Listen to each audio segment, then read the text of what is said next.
کمزور سے ہیں، دبلے پتلے سے. آپ ان کو دیکھیں، ڈاکٹر صالح المغامسی ان کا نام ہے، نیٹ پہ دیکھیں، بڑے کمزور سے دبلے پتلے سے ہیں. وہ کہتے ہیں میری اوپن ہارٹ سرجری ہوئی اور ڈاکٹروں نے جب مجھے ہوش آیا تو آ کر مبارکباد دی، ڈاکٹر صاحب مبارک ہو کہ آپ کی سرجری کامیاب ہو گئی ہے. میں نے کہا الحمدللہ. لیکن تھوڑی دیر کے بعد ڈاکٹر ایک آیا تو اس کے چہرے کا رنگ اڑ گیا ایک دم. وہ بھاگا، دوسرے ڈاکٹر کو بلا کے لایا. وی آئی پی شخصیت ہیں، پروفیسر ہیں، دائی ہیں بڑے اچھے. تو دیکھتے ہی دیکھتے کہتے ہیں میرے کمرے میں 14 ڈاکٹر اکٹھے ہو گئے فوری طور پہ، فوری، اور سب کے رنگ اڑے ہیں. میں نے پوچھا یار مجھے بھی کچھ بتاؤ کیا ہوا ہے. ابھی وہ ایل سی ڈیز اوپر لگی ہوئی تھی نا، ہارٹ بیٹ کی بھی اور وہ آکسیجن کی بھی ساری پرومپٹ کر رہا تھا کہ کیا سچویشن. وہ کہتے ہیں جی وہ سچویشن دیکھنے کے بعد سارے پریشان تھے. ہوا کیا ہے یار بتاؤ تو صحیح. کہتے ہیں جی سرجری کامیاب تھی لیکن سرجری کے بعد کچھ خون آپ کے دل کے اوپر جم گیا ہے. اللہ اکبر. اور ہمیں خدشہ ہے کہ ہمیں دوبارہ سرجری کرنے پڑے گی. اللہ. کہتے ہیں مجھے جرجری آئی زور سے. ظاہری بات ہے، کہ بالکل. کمزور سا میں ہوں، پہلے انہوں نے چیر پھاڑ سارے کر دیا، پہلے بچ گیا تھا، اب مجھے یقین ہو گیا کہ نہیں بچوں گا. تو میں نے کہا پھر آپ کہتے ہیں جی آپ جیسے آپ حکم کریں. میں نے کہا پھر آپ کرو، جب آپ سمجھتے ہو کہ سرجری کرنی تو کرو. کہتے ہیں وہ آپریشن تھیٹر کی طرف بھاگے اور میں نے ایسے پیچھے ٹیک لگائی اور آنکھیں بند کر لیں کہ اب مرنے کے لیے تیار ہو رہا ہوں.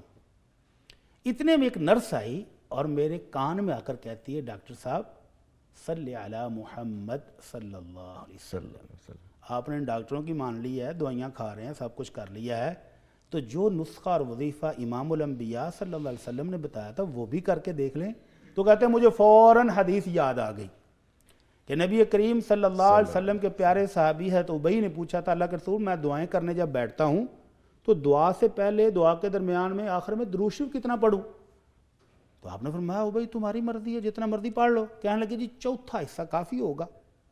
آپ نے فرمایا ان زدت فہو خیر لک، اگر چوتھے حصے سے بھی مقدار بڑھاؤ تو تمہارے لیے بہتر ہے. بہتر ہے. وہ کہنے لگے اللہ کے رسول 50-50 چلے گا. آپ نے فرمایا ان زدت فہو خیر لک، اور بڑھا دو اور مقدار، اللہ کی رحمتیں اور آئیں گی. بے شک. کہنے لگے اللہ کے رسول 2/3 درود شریف اور 1 حصہ دعائیں. تو آپ نے پھر فرما دیا ان زدت فہو خیر لک، اور بڑھا دو درود شریف اور بڑھا دو اور رحمتیں آئیں گی. تو بھائی پھر چپ کر گئے کہ اللہ کے رسول اب تو پھر درود شریف پڑھنا ہی باقی رہ گیا، مانگنے کی ضرورت کیا ہے. تو آپ نے فرمایا اگر ایسا ہو جائے کہ بندہ درود شریف ہی پڑھتا رہے، جیسے میں نے یہ 2 مثالیں دی، جی تو اللہ کے رسول کی گارنٹی ہے اذن تکفی ہمک ویغفر لک ذنبک، اللہ سارے گناہ بھی معاف کرتا ہے اور ہر قسم کی پریشانی اور دکھ بھی دور کر دیتا ہے. بھٹی صاحب آپ نے جملہ کیا بولا، یہ غور طلب ہے. جی اللہ کے رسول کی گارنٹی ہے. گارنٹی دیکھیں سر اگر ان کی گارنٹی ہے تو پھر اور کیا چاہیے پیچھے. گارنٹی اس ہستی کی ہے کہ جو اوپر سے گارنٹی ملے بغیر گارنٹی دیتی بھی نہیں ہے.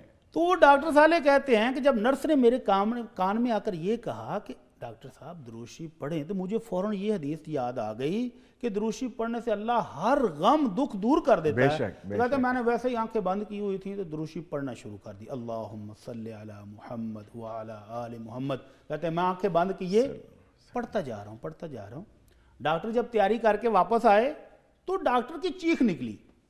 اس کی چیخ سے میری آنکھیں کھلی. میں نے کہا اب کیا ہوا ہے یار، تم ہر مرتبہ آتے ہو تو کوئی نہ کوئی نیا ہی شوگر لگاتے ہو، اب کیا ہوا ہے؟ وہ پھر واپس بھاگ گیا. پھر وہ سارے سینئر ڈاکٹر کو بلا کر لایا. وہ سارے اب خوشی سے رو رہے ہیں. ڈاکٹر صاحب مبارک ہو. بھئی ہوا گیا ہے؟ کہتے ہیں نہیں ہم نے کچھ نہیں کیا، آپ بتائیں آپ نے کیا کیا ہے؟ کہ میں نے کیا کرنا تھا، میں تو ادھر لیٹا ہوا ہوں، موت کے لیے منتظر بیٹھا ہوں. کہنے لگے نہیں جی وہ جتنا خون جمع ہوا تھا وہ سکرین صاف ہو گئی ہے، وہ نیچے آ گیا ہے آپ کے وہ پاکٹ کے اندر، تو وہ سارا صاف ہو گیا. آپ نے کیا کیا ہے؟ اللہ اکبر. تو پھر انہوں نے بتایا میں نے وہ کیا ہے جو آمنہ کے لال محمد الرسول اللہ صلی اللہ علیہ وسلم نے بتایا تھا اپنے صحابی ہے ابی کو کہ جو درود شریف پڑھتا رہے اللہ اس کے سارے غم دور کر دیتا ہے، ساری پریشانیاں دور کر دیتا ہے اور اس کے گناہ بھی معاف کر دیتا ہے. اللہ اکبر. اللہ اکبر. تو درود شریف پڑھنا ہے، ہم سب نے پڑھنا ہے انشاءاللہ، اور دل سے پڑھنا ہے انشاءاللہ.